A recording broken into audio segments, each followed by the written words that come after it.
199 years ago, last Sunday, was an eventful day. When you get cued into what this is, you raise your hand or you just shout it out. If you're here virtually, unmute and tell me what it's all about, the character that it's all about. 199 years ago. And that eventful day took place in Vienna, Austria. So as the story goes, a famous composer had been working on a symphony for a long time. And he gathered for the occasion of the premiere of that symphony, the largest orchestra that he had ever put together, a chorus of singers and some soloists. Quite an event. Well, there were a few Debbie? Yeah, that Ode to Joy. Well, yes, you're right on it. Ode to Joy is the theme of this symphony that's repeated again and again throughout the symphony. My head is cut off. Oh, if I stand back a little bit, maybe it'll work. Okay, there we go. There were a few problems with this premiere. The orchestra and the chorus had only 2 rehearsals. Brand new work, only 2 rehearsals. The composer was on stage, but he didn't conduct. Well, he sort of conducted because there was another conductor on stage. And he was deaf, the composer. So who is it? Mozart. No. Beethoven, Ludwig van Beethoven. And it's the 9th Symphony, from which we get the Ode to Joy. You remember? Da da da da da da da da da da da da. Yeah, you remember it. It comes down to us 199 years later. At one point during the performance of this symphony, they had to stop it because the applause was so loud that they couldn't continue the performance. And then they restarted and got on with it. And at the end of one of the movements, deaf Beethoven, who was wildly conducting, even though he wasn't the actual conductor, down to the floor and up into the air. At the end of the movement, he kept on conducting, even though it was done. And the alto soloist had to come over to him and turn him around to face the applause of the audience. The audience, knowing that Beethoven was deaf, took their handkerchiefs and threw them in the air as an emblem of the applause and the appreciation they had for them. What an amazing experience. Imagine the amount of coordination and communication that had to go on to perform that symphony with all of those characters, all of those performers, and the audience connecting with that performance. Imagine the passion that was with, you've seen symphony players that are playing and you see a video and they're just so involved in that, they're passionate about it. Well, obviously Beethoven was passionate about this symphony. The players and the singers were passionate about it, and the audience as well got into that passion. And as a matter of fact, for that one short period of time, all of them, players, audience, composer, conductor, experienced oneness in the appreciation of that genius. You'll see how this works in as we go on, because the title of my message today is In Harmony. And I like the way you put it, Betty. You reversed it. You said friends and family instead of family and friends. But so I like it. I would have done that if I'd have thought about it ahead of time. So I put together a key spiritual truth, and then we'll develop this with friends and family. The key spiritual truth is this: with open minds, open hearts, and an opening to spirit, we experience true harmony. Now, Marianne, I know you absolutely love the word harmony because you love it enough to have it on your license plate. And I laud you for that. But harmony, sometimes it's best to look at the opposite sides of things before we look at the positive understanding or definition of a word. So the opposite side of this harmony could be called three different things. Discord. What would be the opposite? Accord. Accord. Imbalance. And disunity. Unity. Well, that was easy. So harmony is agreement, accord, tranquility, and another fuller definition is an interweaving of different accounts to become a single narrative. So first, we're going to look at in harmony with friends. That's why I liked what you put it first, Betty. And the importance that comes to mind when I think of being in harmony with friends is the idea of having an open mind. Having an open mind is an exercise of the intellect. So it doesn't necessarily have a lot of warm fuzzies, but it does get to accord. And it's as a way of getting there, it's clear communication that gets you to that accord. The scripture, there's a scripture in the Christian scriptures in Colossians. It says this: let your speech be always gracious, seasoned with salt, so that you may know how you ought to answer everyone. Well, I wonder if we do this with friends, and by friends, I also mean co-workers and associates and even family. So we're talking about family and an open mind. An open mind requires a lot of listening. Now, we listen for enjoyment. We listen to obtain information. We listen to learn. And we listen to understand. All of these are important, but for this communication, this open mind when we're interacting with friends and associates, that open mind, that communication, the one that involves listening and understanding is so critical. A tool that I've found to be helpful, which I don't use as much as I should, is the tool of feedback. So when you're listening to someone, if you're truly listening, sometimes it's good to check in with that person. What I'm hearing you say is that right? Feedback. That clarifies the communication, because perhaps the other person is saying, well, that's not quite it, but then they explain a little further. So that promotes understanding. That listening sometimes involves feedback. When we talk about listening and communication as a road to harmony, that open mind, it's in a milieu of kindness and respect. And this is our choice. We can do that. You know about our kindness initiative that we're supporting here. What we hope to do is to have open minds, and connect with people throughout the community, even if they're different from us in many ways. And we do that in the milieu of kindness and respect. I have a wonderful opportunity to sit with 4 or 5 people. It's a little irregular, but we set the idea to have a conversation. And we choose a theme for that conversation. And the one rule is we listen. We listen to one another.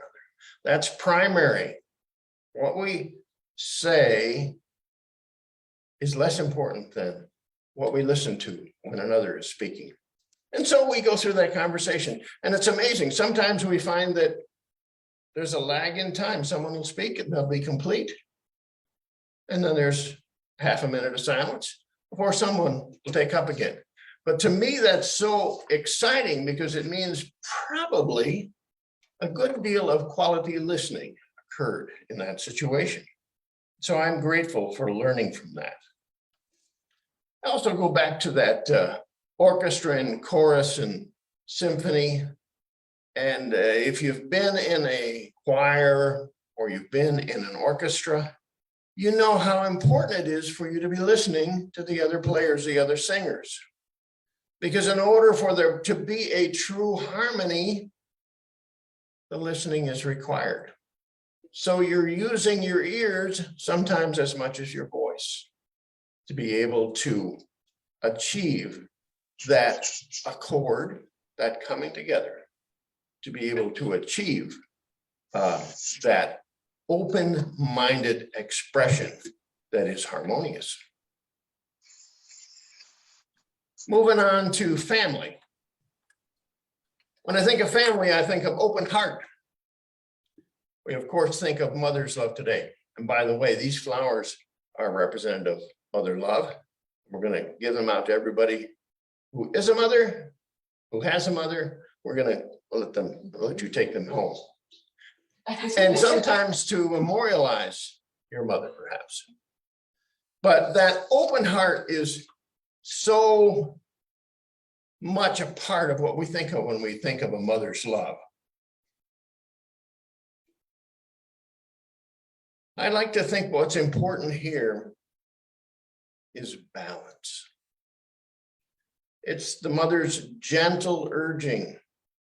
Now, not all of us had this all of the time, but that typical mother, the one we admire, even though it's not our, may not be quite our own, helps us to come into balance when things aren't going right, to kind of swing back into, this doesn't last forever, you'll be okay. When there's a lot of friction going on, the mother's love can soothe that friction. So I think of family as having open hearts. This is a choice, of course. To open your heart makes you just a little bit vulnerable. And so it's a choice to do that that has a little bit of risk to go with it. But the rewards are great. It takes practice. No question about that. But it's also very natural because that's the way we are. That's the way we're made to be. We've set up barriers and walls to close the heart down. It's a protective way of living. But when we're able to open those up, we're able to experience that open heart and the harmony that can be there in family. And by family, I don't necessarily just mean mother and son or daughter. I mean the extended family that you may have. And this is the way, the extended family that we have. Well, that's the way we want our family to operate, with open hearts. I like what Ram Dass says about this. He talks about it in terms of seeing the beloved in each person, and I'm thinking of this in terms of family. When we see the beloved in each person, it's like walking through a garden, watching the flowers bloom all around us. What a great picture that is. I also like the words that are in an old hymn by Clara H. Scott, Open My Eyes. Everybody remember that? Okay, well, the third verse goes like this. Open my mouth. This takes in this open-mindedness in this conversation as well. Open my mouth and let me bear gladly the warm truth everywhere. Open my heart and let me prepare love with thy children, thus to share. I have an experience of this that I am eternally grateful for and grateful for. And probably you've heard this, some of you, at some point along the way. I was at odds with my mother for most of my life. My mom lived to 95, so that's a lot of time. And in the last year of her life, she had Alzheimer's. She cognitively, she was not there. But I still harbored in my heart that resentment. I still had the doors of my heart closed to that family connection with my mom. A friend encouraged me, well, you ought to go see your mom. It's not that far away. She was in a nursing home, a memory care facility. And so reluctantly, I went. And I found my mom to be, and I think of this way now, to be who I think she truly was. Not the somewhat abusive verbally and emotionally mother of my childhood, but a mother who knew and expressed love. She couldn't remember my name, but she sat there with her head on my shoulder and said, I love you. And I knew that this was truly who my mother was. Had I not opened my heart to that, I would never have experienced that in the last year of her life. And I am ever grateful that I did. So with open minds and open hearts, we can experience a greater measure of harmony. So number 3, I've gone through friends and family. What's left? Well, it's what I call family of choice. Family of choice. And I think of this as being open to spirit. We're many of us closely involved in this family of choice here at Unity of Payson.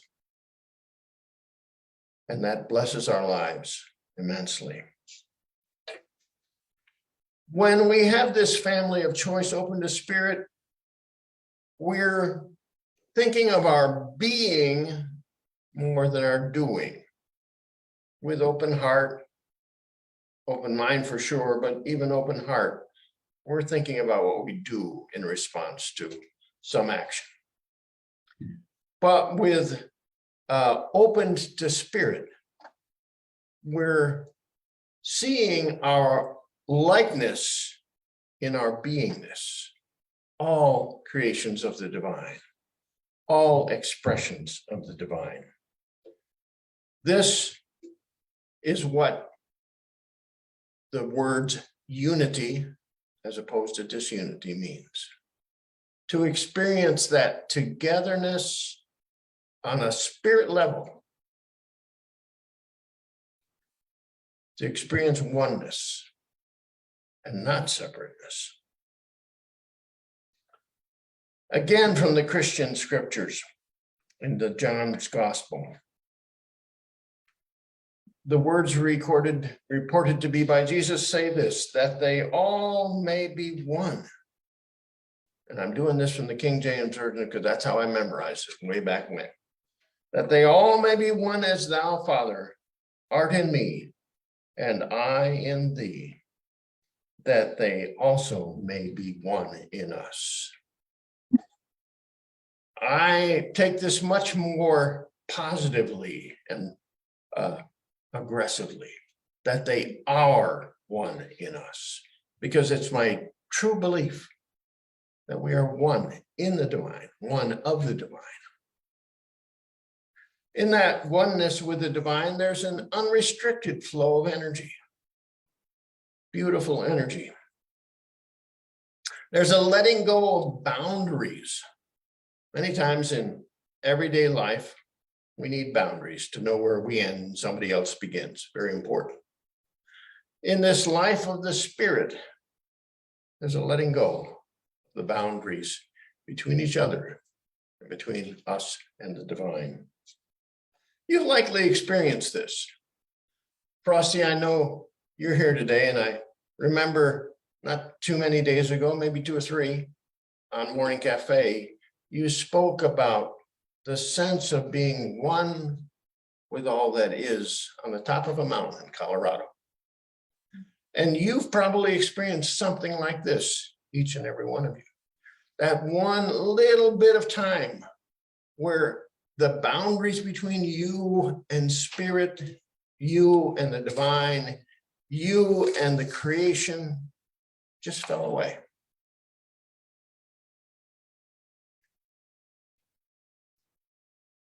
So you also have the opportunity to do that in a company of chosen family. Those with whom you are aligned in that context, you can also experience that. When was it? Wednesday of this week. Wednesday of this week, Unity Southwest Region had a leadership day. And they had some speakers at that leadership day that presented some material. The course was on spiritual direction. But a wonderful Unity author and teacher, Robert Brummett, was one of those presenters. And he led us through an experience that did just that. It kind of dissolved some of the barriers between us and someone else as we went through a meditation together. So I think abandoning ourselves to the experience of spirit and oneness certainly brings us to an experience of true harmony. We're transported. You've also experienced that in synchronicity, little things that happen just exactly at the right time. So I say sync with spirit. And by saying sync with spirit, I mean sync with each other. That's a big challenge. So how do I do that? There are not words for it. It is the experience of syncing. It is the experience of being and feeling and knowing oneness. So I did give you 3 things that might be helpful. How do I do that? First one to go with open mind is listen. The second one to go with open heart is to love. And the third one, to let go. So when we move into meditation, I'd like you to join with me in an openness to spirit that will allow you to be in harmony with the divine and to your family of choice, your community of choice. It could be just the people that are here around you today, either in person or virtually. So remember that truth again. With open minds, open hearts, and an opening to spirit, we experience true harmony. Remember Beethoven? I have to think there was some divine genius somewhere in all of that experience of that Symphony Number 9, Ode to Joy. And so for a few minutes, the boundaries dissolved. They were transported to a place that was spiritual. They knew a sense of oneness with those there with them in that theater. Again, open minds, open hearts, and opening to spirit produces true harmony. And so it is.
as we enjoy this music, it has quieted our soul. We continue in that quietness, in that stillness, for a time of meditation.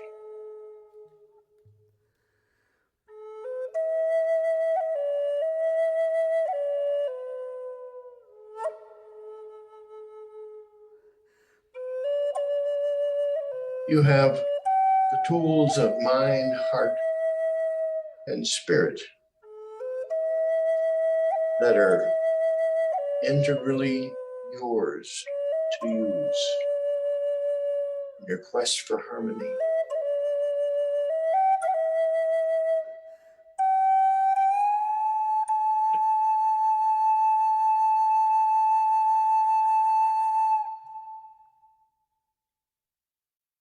So as we sit together in the quiet, I want you to imagine yourself to be on a journey home.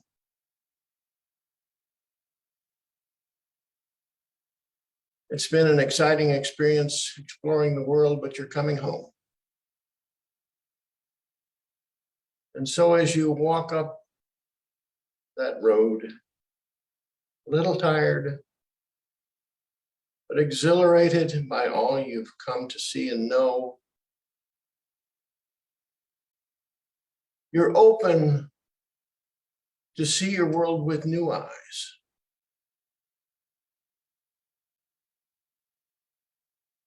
Open to see a world that was imbalanced, that is now in balance. Open to see the world back home that perhaps was tinged with discord, and see it in accord.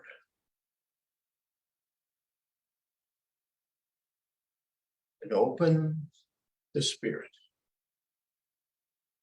to unity, to oneness. And as you walk that path homeward, people with whom you've had difficulty communicating, difficulty agreeing, difficulty working together, they appear along the side of the roadway.